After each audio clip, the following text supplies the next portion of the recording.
So I wanted to talk about tea because it's the second most common beverage consumed worldwide after water. And I think it has a lot of interesting information about it. And I get asked a lot of questions about it in the clinic as it relates to different treatments and concerns about interactions, how much, what's the right way to consume it, if there is a right way, and so forth. So we're going to be talking today about tea and just reviewing the health benefits of tea. So a little bit of background, that's a tea plantation. In the photo, we're specifically talking about Camellia sinensis, and this is the only tea type that we're going to talk about today, with the exception of Camellia assamica. Most all tea that we're going to discuss, black tea, green tea, white tea, it all comes from this same plant. But there are two variations up there. The sinensis is grown in China and East Asian countries and has more of a mild flavor, where the assamica grows in India and has more of a hearty and robust flavor.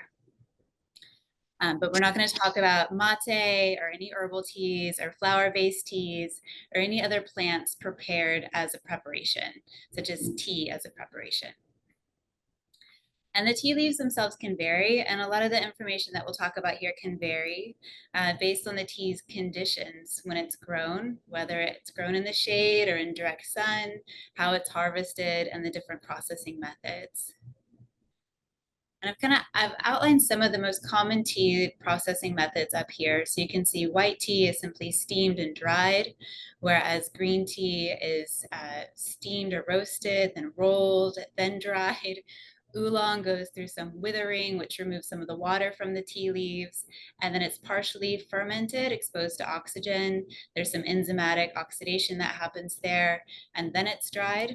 Whereas black tea goes through withering, removing some of the water, and then distortion. Thinking about kind of like, I don't know if you've ever heard of like slapping your herbs as a way to release some of the enzymes and the aroma. So it goes through that process, and then it's fermented, dried, and then grated.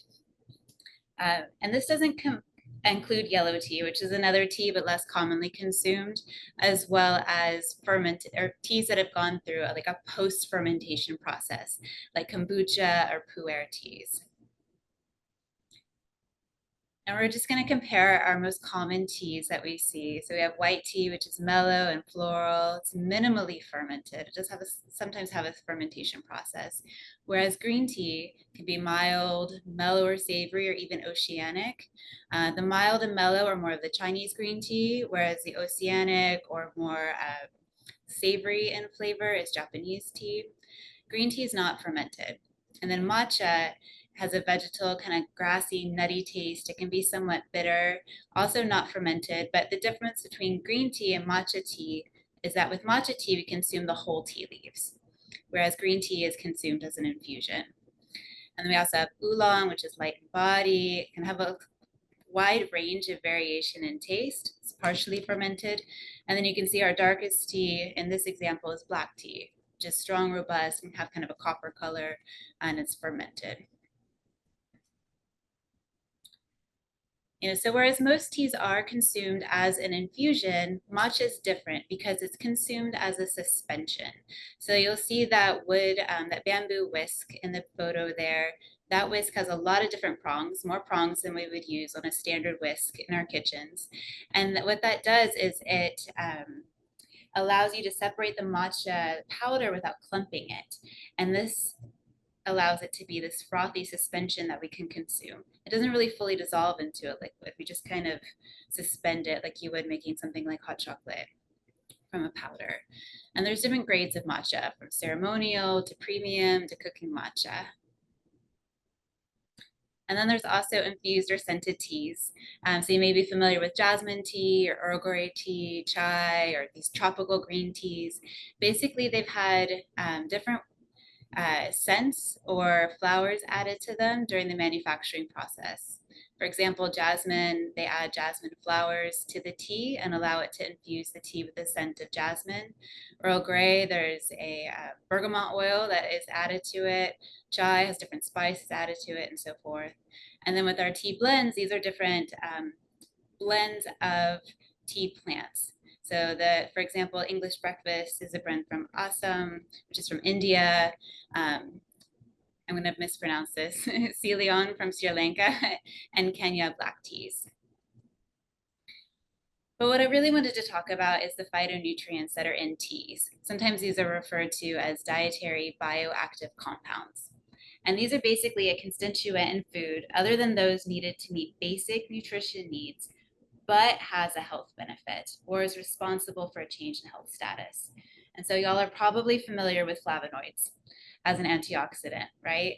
But then it's broken down into these other categories that you can see here. Today, we're going to specifically talk about flavin 3-ols as a branch of the flavonoid family. And this includes different catechins that you can see listed, including probably one you've heard of called EGCG, and also theaflavins and therarubidinogens. And these are considered to have health promoting properties. They're antioxidants, they have anti-inflammatory properties, anti-mutagenic, which means they can prevent changes in the DNA sequence of an organism, anti-carcinogenic, and they're found in things like tea, as well as apples, pears, which are coming into season, berries, cocoa, and wine, red wine. And the reason we're talking about flavin 3-ols as opposed to catechins or EGCG or these other tea components is because in 2022, the American Academy of Nutrition and Dietetics developed a guideline. And this is the first ever guideline for a bioactive nutrient. And they recommended that 400 to 600 milligrams of flavin 3-ols may reduce the risks associated with cardiovascular disease and diabetes. So we've never had a guideline for bioactives before. All of our guidelines are based on preventing a nutrient deficiency, right? But this is a guideline that is based on improvements in health outcomes. And this guideline was based upon 157 randomized control trials and 15 cohort studies, really demonstrating a cardiometabolic benefit of flavin 3-ols. Specifically, they found to reduce blood pressure, improve cholesterol, and improve blood sugar control. They lower LDL, they lower triglycerides, A1C, and have been found to raise HDL. And also, regularly drinking tea is associated with reduced risk of cardiovascular disease mortality, congestive heart disease, stroke, and type 2 diabetes. And I want to emphasize that this is a food-based guideline and not a recommendation to consume dietary supplements that have flavin 3-ols in them, or to consume other products like chocolate bars that have additional flavin 3-ols added to them. And this is very much stressed by the American Academy of Nutrition and Dietetics to try to achieve these amounts from food. So how do we do that? Well, we can look at how much we generally consume. This is from NHANES data from 2023, and we don't have that much in our diets in the US population. I mean, the recommendations for 400 to 600 on average. For age 20 and over, we're getting around 170 milligrams per day. Whereas compared into some countries like Ireland, they're getting closer to 800 milligrams per day. So where do these come from specifically? So they're primarily coming from tea. And so this outlines the different content and various teas. And so you can see here black tea, brewed black tea at the very top, which, normally when we think of tea as being, beneficial for our health, we're so focused on white tea or green tea, but this really shows that black tea is the highest in terms of flavin 3-ol content. And this is milligrams per 8-ounce cup, or about a bag of brewed tea.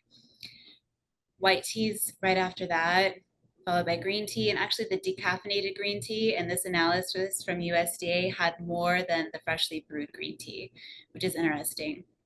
But the decaffeinated black tea still has a good amount. It's comparable to green tea, to oolong.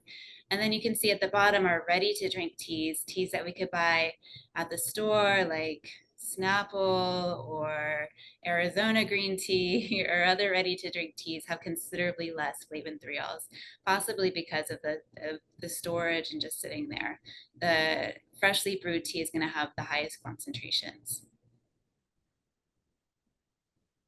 So comparing our other sources of flavin 3-ols, the amounts are much lower, much lower. I mean, looking at this, if you were trying to get 400 to 600 milligrams per day, it's impossible without tea, right? I mean, how many blackberries can you eat? Like, it's just, you're not going to get that amount from these foods at all. but they are good sources and help contribute. And also these foods obviously have other beneficial properties. But when just looking at flavin 3-ols, it's really essential to actually consume tea to meet this guideline. So I want to just highlight a meal plan showing what foods or how different foods could be incorporated to get this amount. So thinking about at breakfast, a banana, some blackberries will help. Having a beverage like black tea in between meals has quite a bit and will help get close to this guideline. An apple, we have decaffeinated green tea in the evening if you want to avoid caffeine in the evening hours. And then maybe as a snack, having some chocolate. That's going to have some flavin 3-ols as well. And looking at something like that, you're going to get 500, which meets that guideline. So moving on from the flavin 3-ols, I wanted to highlight tea and cancer prevention because this is something that comes up a lot. You know, should I drink tea? Is tea a part of a cancer preventative diet or something that should be used in survivorship? And it's been identified that these polyphenols in tea, or these basically these antioxidants in tea, do have cancer preventative effects. But there's really still limited evidence that tea reduces the risk of cancer. So I wanted to look at a couple different guidelines. We have the World Cancer Research Fund, and they're one of the leading organizations that does oncology nutrition research. And they found limited but suggestive evidence for reduced risk of bladder cancer specifically, but not other cancer types from tea consumption. And then an umbrella review, which is a review of different meta-analysis, showed that there was a lower association of multiple different cancer types, including not just solid tumors like breast cancer and gynecological cancers, but also leukemia, thyroid cancer, lung cancer, and that there was convincing evidence specifically for reducing risk of oral cancer. But that's hardly across the board or very specific into how much tea should be consumed. So I also wanted to talk a little bit about tea and cancer risk. So it's not clear whether or not tea prevents cancer, can help prevent cancer, but can it cause cancer? So the International Agency for Research on Cancer, this is the organization that classifies things as carcinogenic or potentially carcinogenic. They've identified that very hot beverages greater than 149 degrees Fahrenheit are classified as probable carcinogens. And the World Cancer Research Fund has said that very hot tea may specifically increase the risk of esophageal cancer. And this is found mostly from mate that's consumed in South America, not one of the tea types we're talking about, but just a very hot beverage that's consumed extremely hot and through a metal straw. And another study in Iran found that individuals that drank 700 milliliters of hot tea per day that was greater than 140 had a 90% increased risk of esophageal cancer. But this was also combined with other risk factors like tobacco use, alcohol use, poor diet quality, and air pollution. But one of the theories that the researchers said was that because the hot tea was burning the lining of the esophagus, it may make it easier for cancer-causing substances to enter the body. But yes, we're talking about extremely hot tea, tea that burns. So in thinking about tea preparation, what is ideal? What do we know to be potentially the most ideal situation, depending on the tea type that you choose? And I would also argue that I think all the tea types have value, and that in general, you should consume the one that you like the most because you'll have more of a habitual consumption of it. But with that in mind, you want to brew tea leaves for about 3 to 5 minutes. Letting them brew for longer than this is not going to increase the amount of flavin 3-ols in the tea, and brewing them for less time than this won't give you the maximum amount of flavin 3-ols. And you want to consume it at a comfortable drinking temperature. There is some evidence that milk may reduce the bioavailability of EGCG, which is one of the catechins found in green tea, in mate, and some of the other teas. So that's something to consider. The research on this is mixed though. Some of the studies showed that it reduced the catechins by 30%, but it doesn't negate all of the positive effects of the green tea itself. Lemon may increase flavin 3-ols in tea, so that's something to think about adding to tea as a flavoring agent. And just thinking about how much sugar you're putting in your tea, it can be a source of added sugars, specifically for buying ready to drink teas. Those can be very, very high. Or if you're consuming iced tea or sweet iced tea in the South, that can be extremely high as well. And so just thinking about how much sugar is in the tea and whether or not it's exceeding our recommended amounts, which are, about 12 teaspoons of sugar a day. And in general, tea is best consumed in between meals. And the reason is it can bind to iron in our diet. So for those at greater risk for iron deficiency anemia, such as childbearing women, should consume tea in between meals and not habitually with the meal because it can affect iron absorption. And that includes decaffeinated teas as well. And so looking at caffeine content, because it's always another question, there's always a lot of confusion about this too. So I wanted to touch on it and really compare coffee to espresso, to black tea, to green tea. So you can see how coffee has the most, espresso for the volume has a similar amount. And then black tea is going to have about 60 milligrams. Green tea, just around that. The matcha, depending on how concentrated your matcha is, can have similar. And then when coffee is decaffeinated, we know that it still has some caffeine, but not that much. Really a very small amount compared to an ounce and a half of chocolate. And then the decaffeinated green tea really has minimal, less than 5 milligrams a day. I think it stands to reason you could have decaffeinated green tea at night and likely not be bothered by it. But it's worth noting that about 400 milligrams per day of caffeine is not associated with increased risk of major chronic diseases. And also when you look at a tea label, like a green tea label or a tea bag label, they're not required to put how much caffeine is in it. And there is variability between products that's not required for reporting. All of these numbers that we've been talking about are averages for what we could source.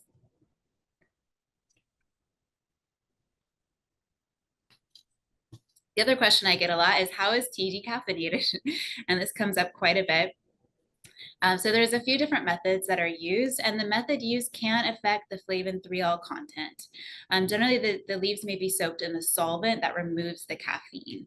So one example of this is ethyl acetate, and this method may reduce the catechins in the tea. And I highlighted some companies that do use this method, like the Republic of Tea and Harney and Sons. Another method is carbon dioxide. Basically, the tea leaves are kind of exposed to pressured carbon dioxide, and this process removes the caffeine from the tea. But this process may retain the catechins, and you can see some different tea brands that use this process. Harney and Sons is on there as well. It just depends on which tea. They use different processes for different teas. But if you're a tea enthusiast, you can certainly look at the manufacturer's website, and they do have a lot of information about their processing. Water extraction is another method. They basically brew the tea and then re-add the flavor back to the tea after the caffeine has been removed. This process may retain the catechins, but it reduces the flavor. So it kind of results in a watered down tea from the very beginning. So I wanted to highlight some brand recommendations. This is straight from Consumer Lab reports, and they only looked at green tea. And they base these recommendations upon the highest amounts of EGCG and the lowest amounts of heavy metals and the best flavor. So there's a lot of brands they didn't cover, but I'm going to show up here what their top picks were. They're in green. And the other brands that passed their tests, passed their heavy metal test, passed their EGC tests are on here as well.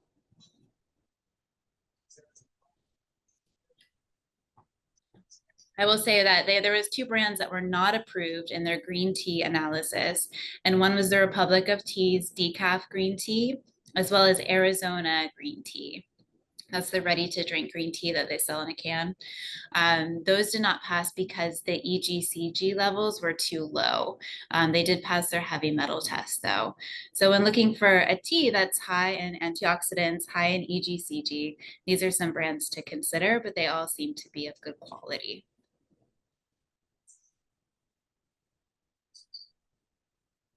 Moving on, I wanted to highlight the different methods for brewing tea. So with tea bags, there's paper tea bags that are considered compostable or nylon tea bags. And the nylon tea bags or other plastic tea bags can be of concern because they can release microplastics into the tea.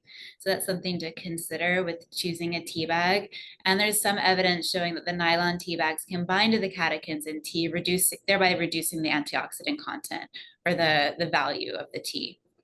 So those are some things to think about. And then if you're trying to figure out what the tea bag is made of, one thing to look at is, some of them will report it, or you can just look at the package and they'll tell you whether or not the tea bag is compostable or not. And if it is compostable, then you know that it's likely a paper tea bag because it can go in the compost.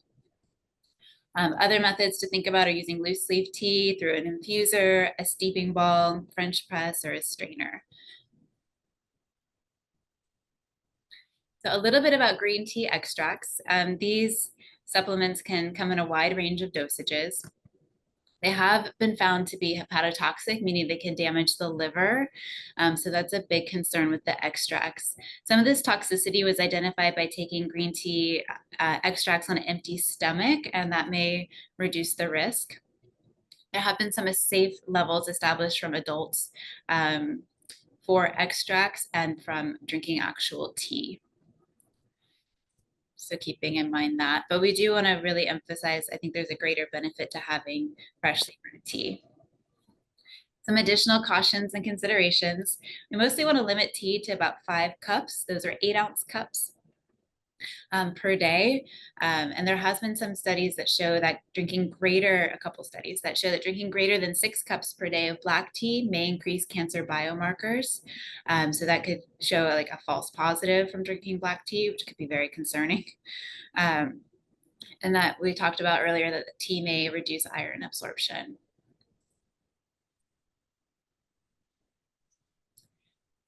And then thinking about medication interactions, you definitely want to check with your prescribing provider about these if you have concerns about how much tea you could safely consume with a medication, whether or not it's the tea or the caffeine content that could potentially interfere, and have that discussion.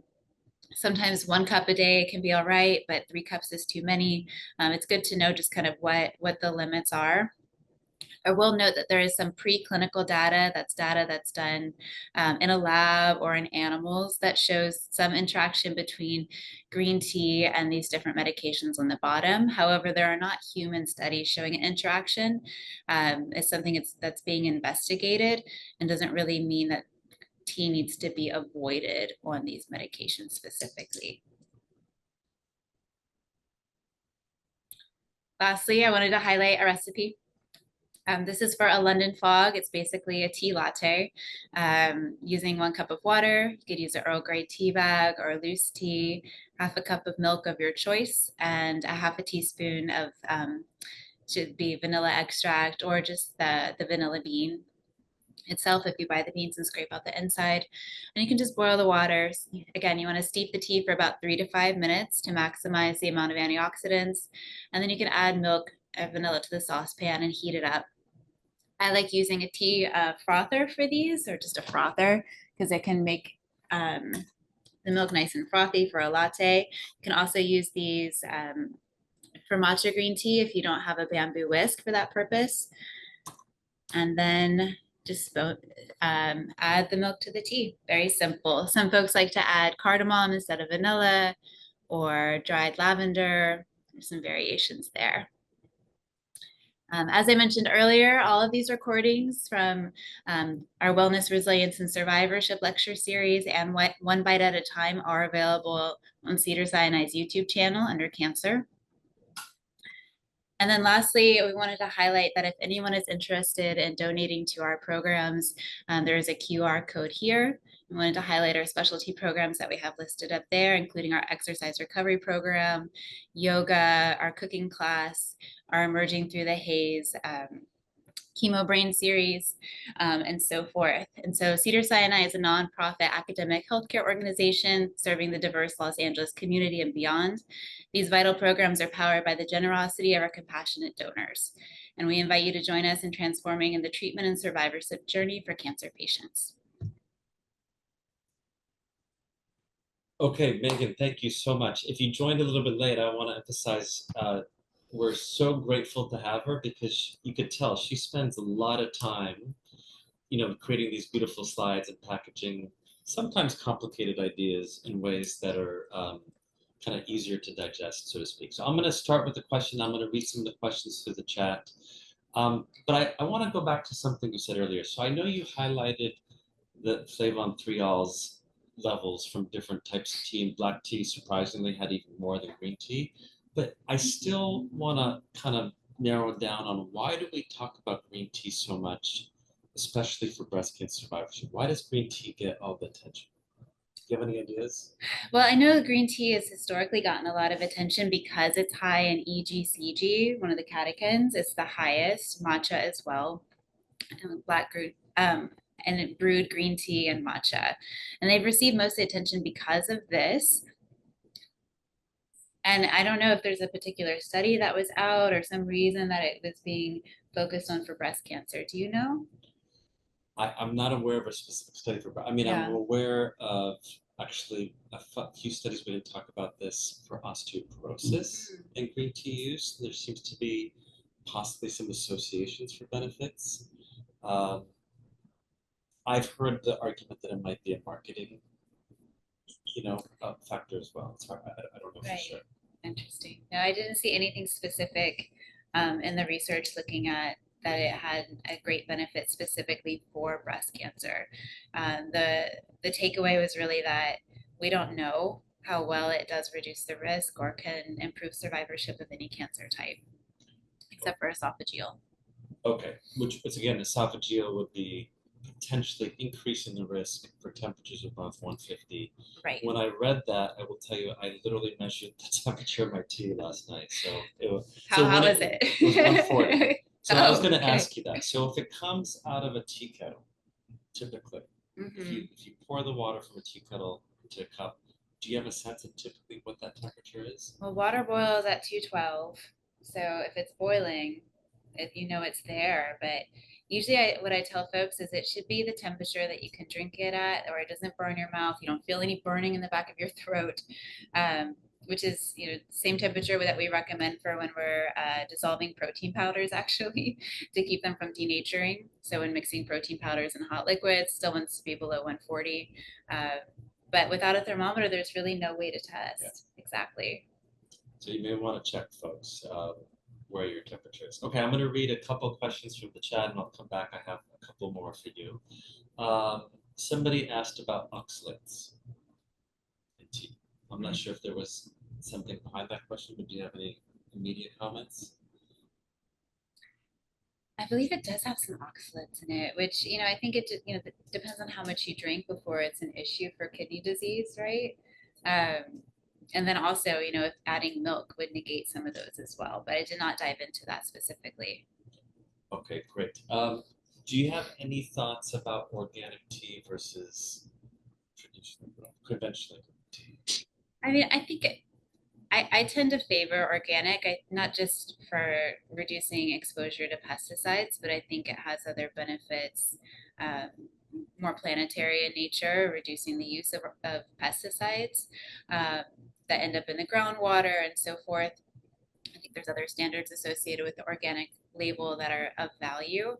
Um, but I think if it comes down to organic or not, I think there's still a value in having the tea. I didn't see any research showing that having tea with pesticides or conventionally grown tea reduce the risk or reduce the amounts of antioxidants in the tea, or that it was binding in the way that the nylon tea bags were. Okay, I'm going to go to some more questions in the chat. These are great questions. So somebody asked, and I do not think this is a silly question. If I have one 12-ounce cup of black tea made with 2 tea bags, is that considered one strong cup or 2 cups? In other words, I imagine the question behind that is the flavon-3-ols. Are you doubling them out? I think you're doubling it up. I mean, you're making more of a concentrate, but yes. I mean, it seems like there's an adequate amount of liquid there. You're not putting 2 tea bags in an 8-ounce or a 6-ounce portion. But yes, I think you are doubling up there. You're also doubling up on the caffeine and other components as well, right? Okay, great. Thank you. How much black tea is too much to interfere with blood cancer tests, tumor marker tests? And I think That was the 6 cups right. or more per day. And that was based on just one study. Two Two studies. studies. Okay. So 6 cups might be a reasonable upper limit. And actually, I thought about this and I did not know that it interferes with iron absorption potentially.